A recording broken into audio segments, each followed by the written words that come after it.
Hello friends, welcome back to my channel RJ classes.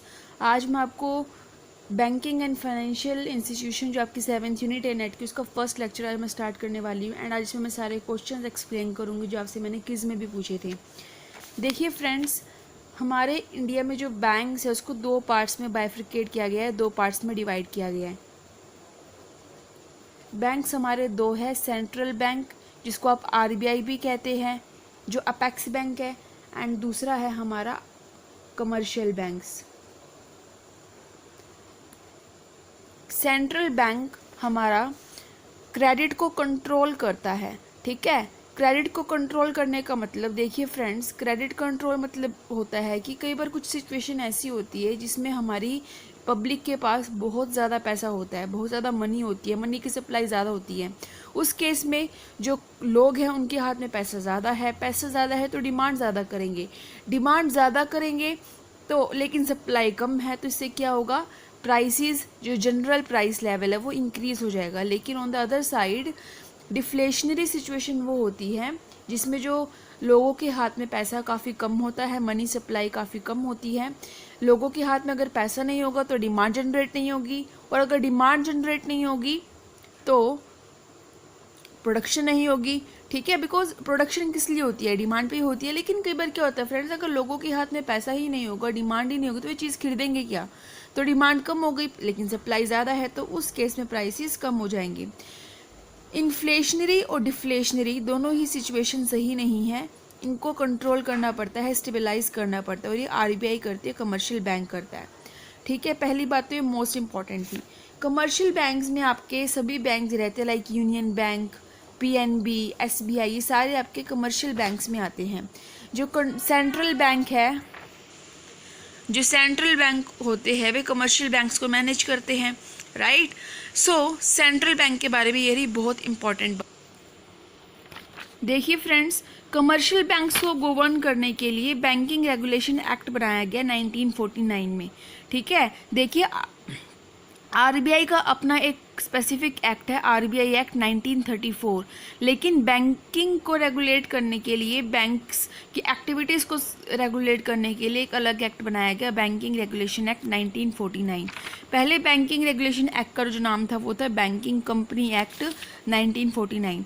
देखिए friends, दो तरह के बैंक्स होते हैं, कंपनी फॉर्मेट में, एक सोसाइटी फॉर्मेट में। एक कोऑपरेटिव सोसाइटी की तरह वे काम करते हैं। तो जो बैंकिंग कंपनीज एक्ट था जब, तो उसमें जो सोसाइटी फॉर्मेट में काम करते थे बैंक्स, वो ये कहने लग गए कि हम आपके रेगुलेशंस क्यों माने, जब हमारा कंपनी फॉर्मेट में कोई चीज़ है ही नहीं तो हम आपके रूल्स क्यों माने। इसलिए गवर्नमेंट को लगा ये तो हमसे ही बहस करने लग गए, तो गवर्नमेंट ने बैंकिंग कंपनी एक्ट को चेंज करके बैंकिंग रेगुलेशन एक्ट 1949 कर दिया, एंड 1966 के अंदर एक अमेंडमेंट लेकर आए बैंकिंग रेगुलेशन एक्ट के अंदर, ठीक है। Those bank who is in company form but some bank works in society, banking regulation amendment कब आया, 1966 में आया। एंड आरबीआई को कंट्रोल करने के लिए, आरबीआई की एक्टिविटीज़ को मैनेज करने के लिए आरबीआई एक्ट 1934 बनाया गया। आरबीआई जो है फ्रेंड्स एक ऑटोनोमस बॉडी है। ऑटोनोमस बॉडी वो होती है जो अपने हिसाब से खुद काम करती है। देखिए फ्रेंड्स, गवर्नमेंट अलग है, आरबीआई अलग है, ध्यान दीजिएगा। आरबीआई है तो एक नेशनलाइज्ड बैंक, बट ये गवर्नमेंट इसको ऑपरेट नहीं करता, आरबीआई को, गवर्नमेंट आरबीआई को कंट्रोल नहीं करता। आरबीआई को कौन कंट्रोल करता है, आरबीआई एक्ट 1934 कंट्रोल करता है।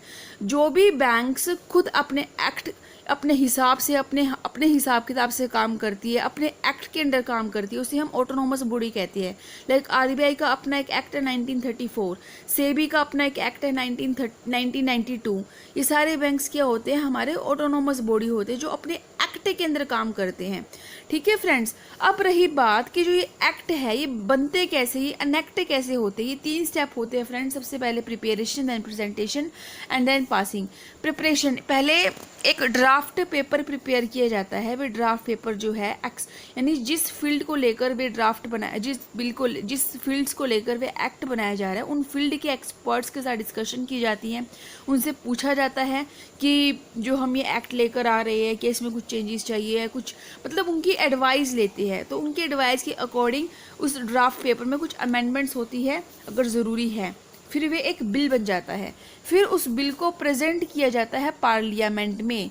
ओके, आपके अनुसार आपको ये लगता होगा कि जो बिल्स है, एक्ट्स गवर्नमेंट बनाते हैं, बट फ्रेंड्स पार्लियामेंट अलग है। पार्लियामेंट में लोकसभा, राज्यसभा आती है। लोकसभा आपका लोअर हाउस है, राज्यसभा आपका अपर हाउस है। लोकसभा के अंदर उस बिल को इंट्रोड्यूस किया जाता है, बताया जाता है कि किस मुद्दे पर ये बिल लेकर आया गया है। फिर उस मुद्दे पर, उस टॉपिक पर डिबेट होती है।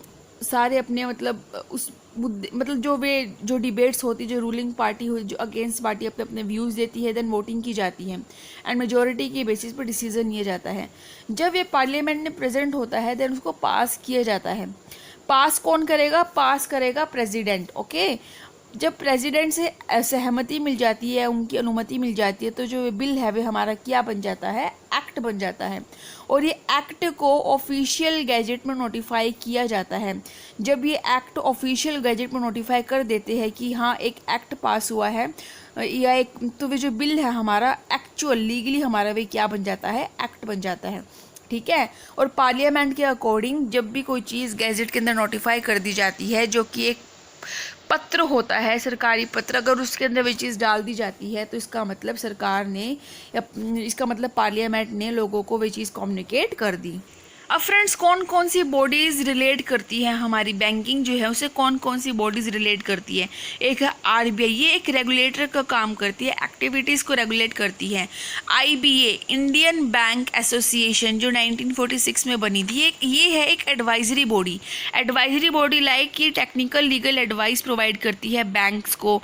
ठीक है, क्या प्रोसीजर रहेंगे, क्या प्रैक्टिसेस रहेंगी, इन सभी चीज़ों को लेकर कौन एडवाइस देता है? IBA, Indian bank association advice देता है। जो NIBM है, national institute for banking management, ये 1969 में सेटअप हुई थी एंड ये थिंक टैंक भी कहते हैं इसको। क्या कहते हैं? Think tank. इसका सारा काम सोचने का ही होता है। इस बैंक का ये जो बॉडी है, इसका सारा काम सिर्फ सोचने का ही होता है।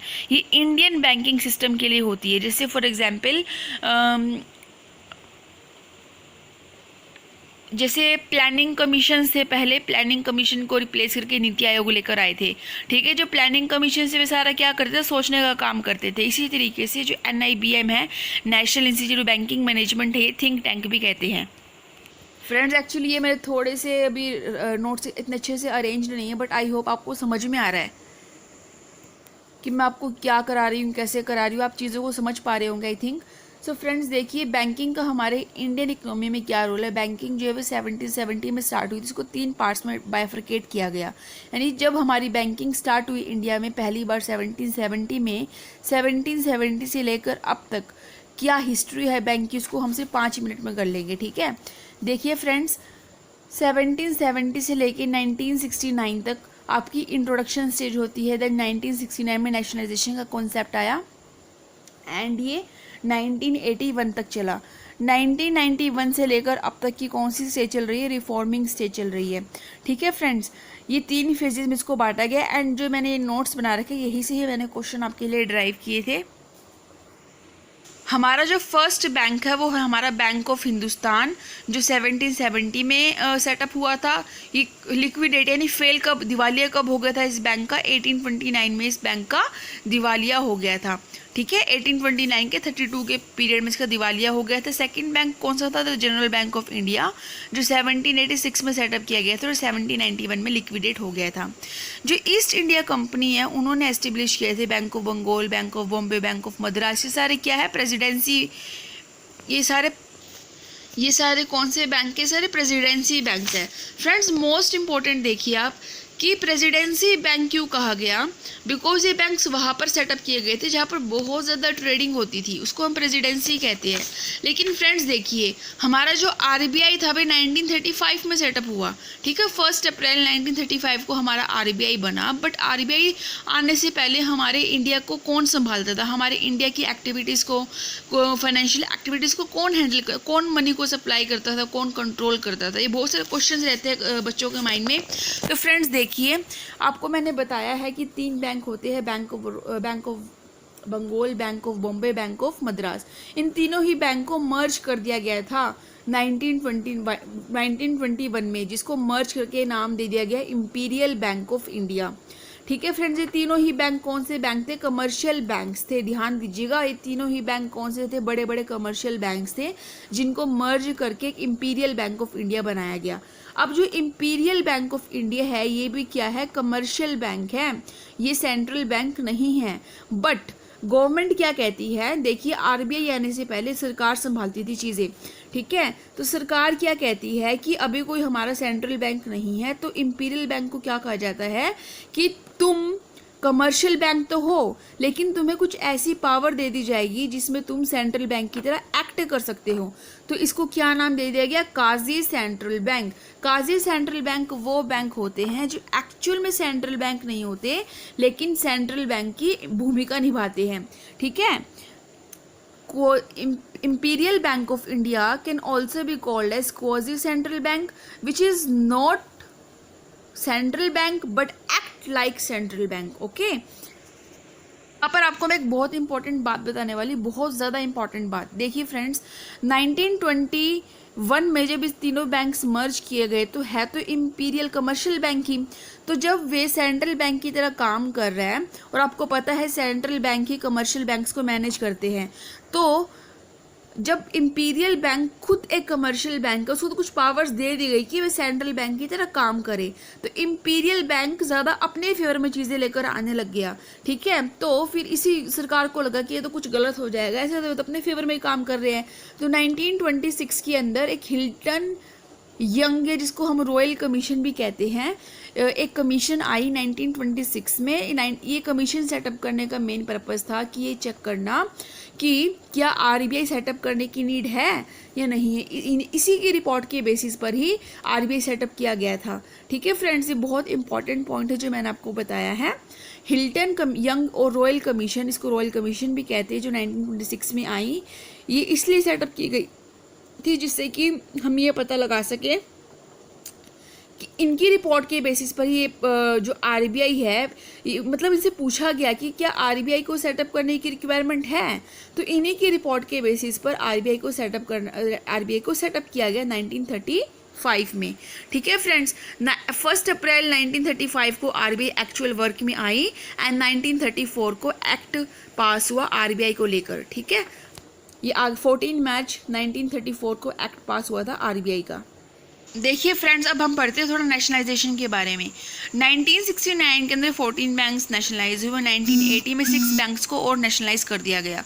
जो न्यू बैंक ऑफ इंडिया था, इट मीन्स 1980 में जो 6 बैंक्स नेशनलाइज किए गए थे, जो लास्ट बैंक था न्यू बैंक ऑफ इंडिया, जो कि एक बहुत बड़ा प्राइवेट बैंक था, इसको बहुत बड़ा कमर्शियल बैंक था, इसको पीएनबी में मर्ज कर दिया गया 1993 में, ठीक है फ्रेंड्स? एंड अगर ये टोटल कितने हो गए? 20 बैंक्स, एक बैंक को मर्ज कर दिया गया पीएनबी में, कितने रह गए? 19 बैंक्स। 1993 की बात हो रही है, ठीक है? लेकिन 1 अप्रैल 2017 से पहले, यहाँ पर बात हो रही है 1 अप्रैल 2017 से पहले की बात है, 27 यहाँ पर लिखा गया बैंक्स थे, जिसमें से 19 तो नेशनलाइज थे। एसबीआई था, उसकी 5 एसोसिएट थी, एंड था आईडीबीआई एंड भारतीय महिला बैंक। ओके फ्रेंड्स, 1 अप्रैल 2017 को एसबीआई और उसकी जो 5 एसोसिएट्स थी और जो बीएमबी थी वे मर्ज हो गई। अब ध्यान दीजिएगा, अब बहुत इंपॉर्टेंट टॉपिक आपको मैं यहाँ पर बताने वाली हूँ, ठीक है? जो एसबीआई थी और उसकी जो 5 एसोसिएट्स थी और जो बीएमबी थी वे मर्ज हो गई थी। ध्यान दीजिए, अब कितने बैंक रह गए? हमारे पास 21 बैंक रह गए, जिसमें से 19 तो हमारे वैसे के वैसे हैं नेशनलाइज्ड बैंक, ठीक है? 5 एसोसिएट जो थी वो मर्ज हो गई, कितनी रह गई? एक सिंगल एसबीआई रह गई, ठीक है? 5 एसोसिएट और भारतीय महिला बैंक को आपस में मर्ज कर दिया गया, यानी 6 बैंक्स क्या हो गए थे? मर्ज हो गए थे। जब 27 में से 6 बैंक्स को मर्ज कर दिया गया 1 अप्रैल 2017 को, ठीक है? तो कितने रह गए? 21 रह गए। एक हमारा कौन सा रह गया? आईडीबीआई रह गया, 19 हमारे नेशनलाइज रह गए, एंड एक हमारा एसबीआई रह गया। 21 जनवरी को फ्रेंड्स, 21 जनवरी 2019 को आईडीबीआई का जो मेजोरिटी में जो शेयर था वो एलआईसी ने एक्वायर कर लिया, एंड आफ्टर डेट आरबीआई 14 उसके बाद जो 14 मार्च 2019 को जो आईडीबीआई था वे हमारा प्राइवेट सेक्टर बैंक बन गया, ठीक है फ्रेंड्स? एंड मोस्ट इम्पॉर्टेंट, अब एक बैंक हमारा प्राइवेट में चला गया। कितने बैंक से? हमारे 19 थे, ठीक है फ्रेंड्स? कितने थे हमारे? 21 थे हमारे, ठीक है। IDBI उसमें से हमने एक्सक्लूड कर दिया, कितने रह गए 19 तो हमारे नेशनलाइज थे, एक हमारा SBI। टोटल कितने बैंक्स आ गए नेशनलाइजेशन में 20 आ गए। अब अप्रैल 2019 में विजय और देना दोनों मिलकर दोनों बैंक्स किस में मर्ज हो गए, बैंकिंग ऑफ बड़ौदा में मर्ज हो गए। ठीक है। अब हम 19 में से 2 को हटा देंगे, कितने रह गए 17, और एक हमारा SBI साथ में चल ही रहा है। ठीक है फ्रेंड्स, ऑन 30 अगस्त 2019 को जो फाइनेंस मिनिस्टर थे निर्मला सीतारामन ने, उन्होंने अनाउंस किया कि 6 बड़े पब्लिक सेक्टर बैंक्स को मर्ज किया जाएगा 4 बड़े मेजर बैंक्स के अंदर। ध्यान दीजिएगा, हमारे कुल मिलाकर कितने बैंक्स रह गए, 18 बैंक रह गए, 17 एक और +1 हमारा SBI। ठीक है। एंड 30 अगस्त 2019 को निर्मला सीतारामन जो फाइनेंस मिनिस्टर थे, उन्होंने क्या अनाउंस किया कि 6 पब्लिक सेक्टर बैंक्स को 4 बड़े बड़े बैंकों में मर्ज कर दिया जाएगा। अब 18 में से 6 गए, कितने रह गए, 12 रह गए। ठीक है। 17 + 1 18, 6 बैंक्स पब्लिक सेक्टर बैंक हमने मर्ज कर दिए, कितने रह गए, 18 में से 6 गए 12। ठीक है। अब लिस्ट देखिए आप।